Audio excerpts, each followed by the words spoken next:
Bonjour, bienvenue dans Security Book. Aujourd'hui, j'ai le plaisir de recevoir l'ancien magistrat et député honoraire que vous pouvez souvent écouter sur ANews Sécurité ou chez Pascal Praud sur CNews, qui semble-t-il, paraît-il, nous regarde aussi. Bonjour Pascal. Georges Fenech, bonjour. Bonjour Alexandre. On est ravis de vous avoir cette fois-ci comme invité. Et pour nous présenter, je crois, votre 18e livre en solo ou co-signé, c'est ça, 18e, je ne me trompe pas? Oui. On n'est pas loin. Oui, j'ai commencé à écrire en 1997, oui, c'est ça, une vingtaine de livres, disons. Productif, ça s'appelle L'ensauvagement de la France, la responsabilité des juges et des politiques. Alors, avec ce livre et ce titre, déjà, vous tapez fort, hein.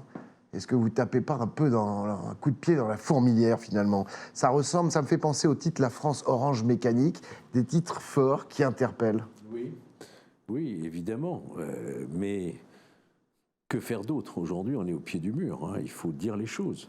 C'est pas un essai, hein, c'est un témoignage. Alors, Un témoignage comme ancien magistrat, ce que j'ai vécu, moi, au sein de la justice, qui explique beaucoup de choses de où on en est aujourd'hui, et puis comme politique. J'ai vu effectivement les freins aux réformes, et j'explique pourquoi. c'est pas un titre vendeur, c'est pas un titre marketing. Bah, écoutez, je crois que c'est un terme, l'ensauvagement, qui a été employé par le ministre de l'Intérieur, Gérald Darmanin, et qui rappelle aussi, le président de la République a parlé de décivilisation. Vous voyez, ce ne sont plus des gros mots aujourd'hui. Oui. C'est un constat qu'il faut faire pour éviter de descendre encore plus bas dans cette lente descente aux enfers qu'on a vécue, c'est pas d'aujourd'hui, depuis 4 décennies, et je retrace les temps forts de ces 4 décennies. Il y a encore peu de temps, il y avait un politique, peut-être même ministre, qui avait traité les délinquants de sauvageons. On est bien loin de ça maintenant. On est dans le vif du sujet, c'est beaucoup plus grave que ça. Vous dites que c'est non-assistance à la France en danger, c'est ça? Bien sûr, c'est notre unité nationale qui est en cause. C'est notre sécurité, pour reprendre aussi une expression galvaudée, notre vivre ensemble dont il est question. Je crois que les émeutes que nous avons vécues au mois de juin et juillet dernier montrent à quel point notre société est fracturée. Mais pourquoi est-elle fracturée? Alors là, je reprends un petit peu ma robe de procureur, hein. Je pointe du doigt, me semble-t-il, les responsables, et je me mets aussi, évidemment, je prends ma part de responsabilité, puisque j'ai été à la fois magistrat et parlementaire.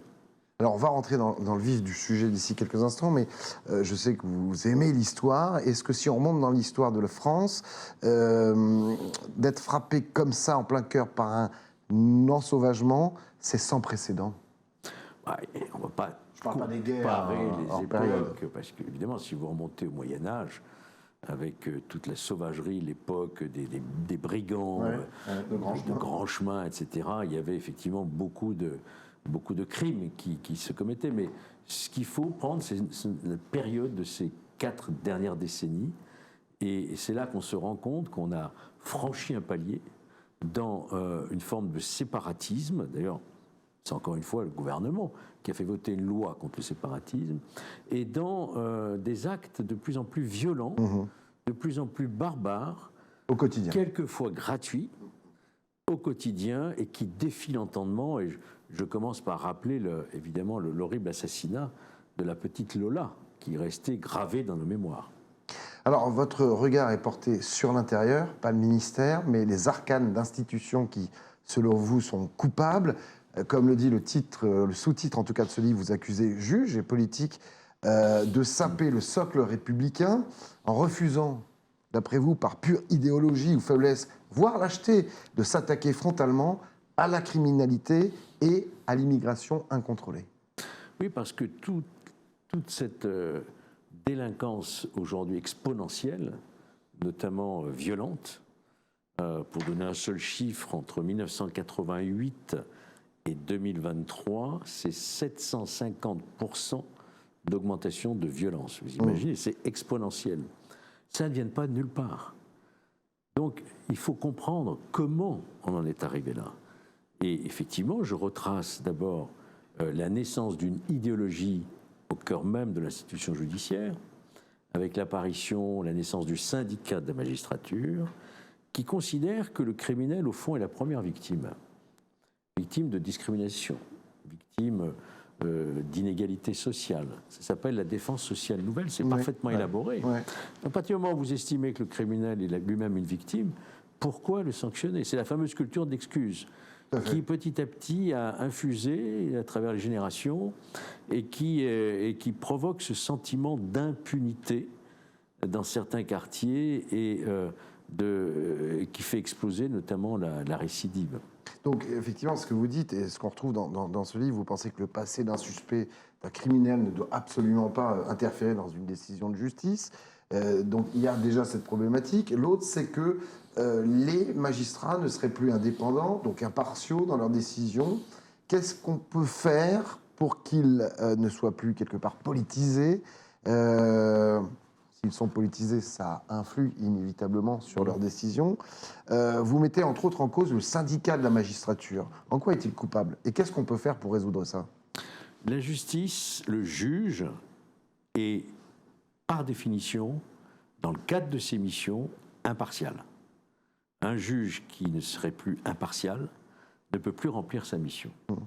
Or, et je rappelle cette fameuse harangue en 1974, prononcée par le juge Oswald Baudot, qui s'adressait à des jeunes magistrats qui allaient prendre leurs fonctions. « Soyez partiaux », leur avait-il dit. « Soyez les défenseurs naturels de l'enfant contre le père, de la femme contre le mari, de l'ouvrier contre le patron, du voleur contre la police.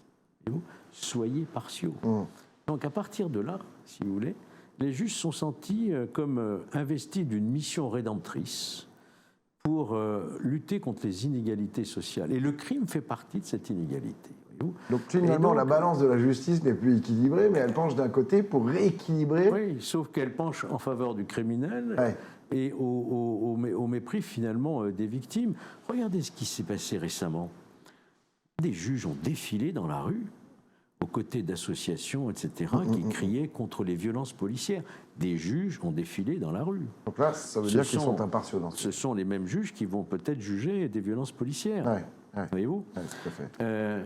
Lorsqu'Éric Dupond-Moretti, pour une fois, il faut lui rendre hommage, après les émeutes, a demandé par circulaire au procureur de la fermeté et de la rapidité dans la réponse pénale aux émeutiers. Qu'est-ce qui s'est passé le lendemain ? Les mêmes juges ont diffusé une contre-circulaire, ça s'était jamais vu, en disant de faire attention et de ne pas avoir la main lourde finalement sur ce qu'est, non pas des émeutiers, mais des révoltés, des injustices sociales. Voilà, donc qui fait la loi dans ce pays? Est-ce que c'est le pouvoir politique, le garde des Sceaux, ou des juges? Les juges, à mon sens, ne sont pas là pour réécrire la loi, ils sont là pour l'appliquer. Alors, le problème vient de la justice et des politiques. En termes de justice, vous faites une proposition dans votre livre. Si vous pouvez nous la résumer. Ma proposition, c'est une commission d'enquête parlementaire pour étudier ce phénomène d'entrisme, de politisation au sein de l'institution judiciaire. D'où vient-il? Comment se manifeste-t-il? Et quels seraient les moyens pour extirper ce poison? Parce qu'à partir du moment où la justice est politisée, elle ne peut plus remplir ses missions normalement, et il se crée une crise de confiance entre l'institution et les citoyens qui sont des justiciables. Est-ce que cette commission, c'est réalisable vraiment, sur le fond? Je pense qu'il faudra un jour ou l'autre la faire. Et qu'est-ce qui garantit que les membres de cette commission soient indépendants et impartiaux? Vous savez, une commission d'enquête parlementaire, c'est composé de toutes les formations politiques, au prorata de leurs forces politiques. Voilà. Est-ce que ça se fera? Je le souhaite vraiment. En tout cas, il faut rappeler la justice à ses missions et arrêter ces débordements qui portent atteinte en plus à la séparation des pouvoirs. La culpabilité des politiques, qui sont aussi dans le sac, pour vous, elle se situe où? Alors ça, je l'ai vécu de l'intérieur. Je me suis rendu compte, une fois devenu député, à quel point les politiques craignaient les juges. Ils avaient peur, c'était toute l'époque, vous vous souvenez, des affaires politico-financières, etc. Et donc, on voit bien d'ailleurs toutes les condamnations de tous les anciens présidents, premiers ministres, ministres. J'ai calculé, il y a eu 8 gardes des Sceaux, vous vous rendez compte, depuis le début de la Ve République, 8 gardes des Sceaux qui ont été mis en examen ou condamnés, c'est Oui. pour vous dire. Oui. Donc une crainte, ce qui fait que ça freinait les ardeurs pour faire des réformes, pour rappeler les juges à leur mission. Et donc j'ai vécu cette tétanisation du pouvoir politique face à une magistrature conquérante. Et on ne remplissait plus nos missions aussi du politique. C'est pour ça que je crois que la première des responsabilités, elle est éminemment politique. La chaîne, aujourd'hui, la terrible chaîne, c'est donc plus de violence, plus ou moins de jugement, moins d'impartialité, inexécution des peines et pas assez de places en prison. Est-ce que, finalement, tout ça, c'est pas lié à un manque d'un seul mot, autorité, autorité impartiale, aussi bien de la part des parents que de l'école, mais aussi en passant par la justice et les politiques. Est-ce que c'est pas le mal de notre société? Oui, alors vous avez entièrement raison, mais moi je ne veux pas noyer le poisson. Parce qu'on peut parler effectivement de la démission parentale, l'éducation nationale, ce n'est pas mon sujet. Il est vrai, il est important. Je me suis focalisé sur le recul des missions régaliennes. Justice et police. La police, elle fait ce qu'elle peut. Elle interpelle quelquefois vraiment au prix de sacrifices énormes, jusqu'au bout, la vie, quelquefois. Mais quand ces individus sont déférés dans des conditions terribles, vous avez vu, comme tout le monde, le film Bac Nord, qui relate bien la guérilla, ils sont malheureusement peu ou prou sanctionnés. Et s'ils sont sanctionnés, la peine ne sera pas forcément exécutée. Parce qu'effectivement, vous avez raison, il y a des manques de place en prison, mais aussi parce qu'on a un système d'aménagement des peines qui dévitalise la sanction. Et donc, tout cela fait que l'autorité recule, la police ne fait plus peur, et la justice encore moins. Donc voilà, on est face à un fléau, le trafic de drogue, au vu et au su de tout le monde. Et en ce moment, il y a une université qui a failli fermer à Marseille parce qu'il y avait un point de deal devant l'université. Mais jusqu'où ira-t-on dans cette dans ce recul de l'impuissance? Des Français se demandent si finalement il n'y a pas moins de condamnations aussi parce qu'il n'y a pas assez de places de prison. Je rappelle, votre livre est très argumenté et très alimenté de chiffres, de statistiques. Le taux d'incarcération en France n'est pas exagéré. Il y a 88 places de prison pour 100 000 habitants, quand la moyenne européenne est de 144.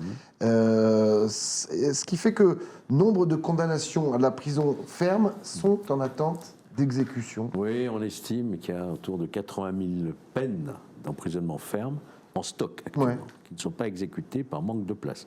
Autrement dit, on a une gestion hôtelière des prisons, c'est-à-dire quand c'est marqué complet, on n'entre plus. Donc il faut attendre qu'une place se libère. Mais vous imaginez les conséquences. Les conséquences, c'est que vous avez par cellule de 9-10 mètres carrés, vous avez 2, 3, 4 détenus. Terrible. Il y a actuellement 1700 matelas par terre dans les prisons.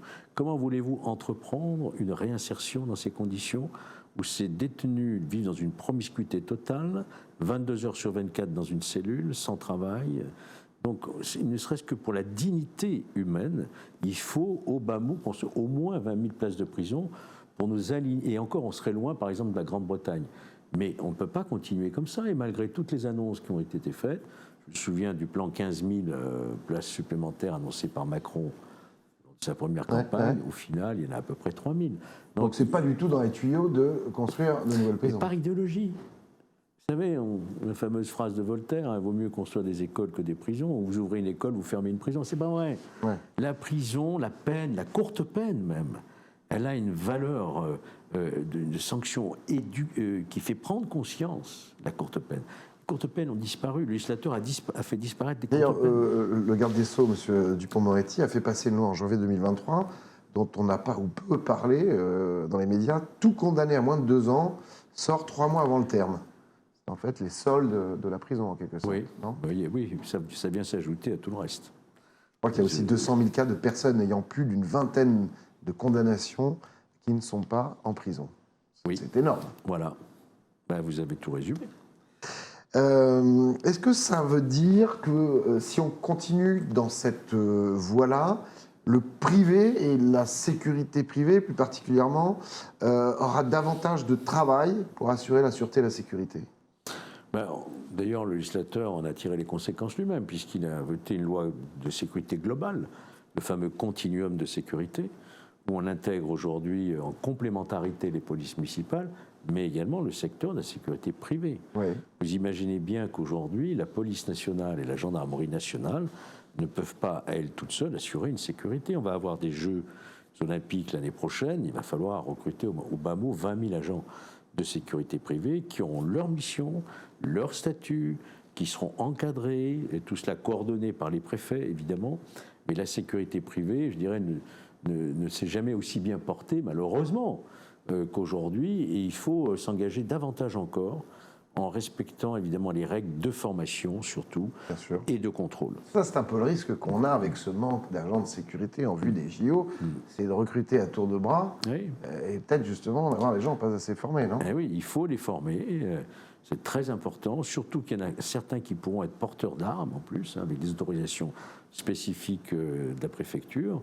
Et avec aussi des nouvelles technologies, notamment les caméras intelligentes. Ça y est, ça a été voté. Oui, c'est ça. Vous avez raison de souligner que la sécurité privée, ce ne sont pas que des agents de sécurité, c'est de la sécurité électronique, des nouvelles technologies. Bien sûr, des caméras intelligentes, des drones qui vont permettre de repérer des colis suspects, des comportements suspects. Il n'y aura pas de reconnaissance faciale, mais ce sont des caméras dotées d'intelligence artificielle. Qui vont pouvoir détecter effectivement des incidents, des accidents. Bien sûr, des mouvements de foule ou quoi que ce soit, bien entendu. Pour terminer, Georges Fenech, est-ce que, je rappelle le titre de votre livre, L'ensauvagement de la France, la responsabilité des juges et des politiques, est-ce que vous gardez espoir ou est-ce que finalement on va se retrouver comme certains films qu'on a vus dans les années 80, classe 84, avec des écoles avec des bips à l'entrée pour voir si les enfants ne sont pas armés, ou New York 97, où on voit une ville un peu détruite, avec des gangs partout. Je suis désolé, cher Alexandre, mais c'est déjà le cas. Les collèges, les lycées, aujourd'hui, toutes les régions de France, je parle du conseil régional, des régions de France, ont énormément investi. Un seul exemple, la région que je connais bien, Auvergne-Rhône-Alpes, a un plan d'investissement de 300 millions d'euros en vidéosurveillance, en effectifs, le plan zéro délinquance dans les gares, où on finance même la SUGE, le recrutement même de fonctionnaires.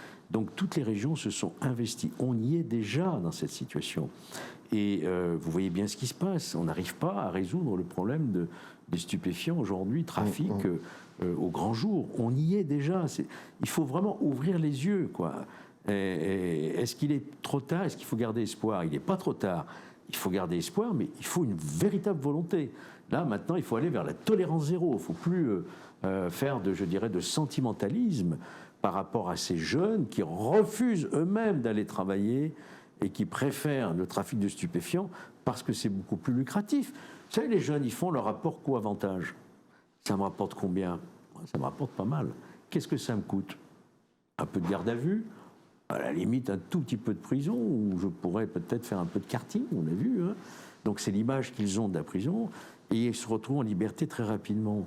Donc il faut arrêter cet angélisme, il faut être ferme dans la réponse pénale. Est-ce que vous pensez que du gouvernement au président, ils en sont conscients, il y a une prise de conscience? On a l'impression que non, il y a toujours un esprit politique derrière, de calcul. Écoutez, dans les déclarations, en tout cas les intentions, le discours a changé.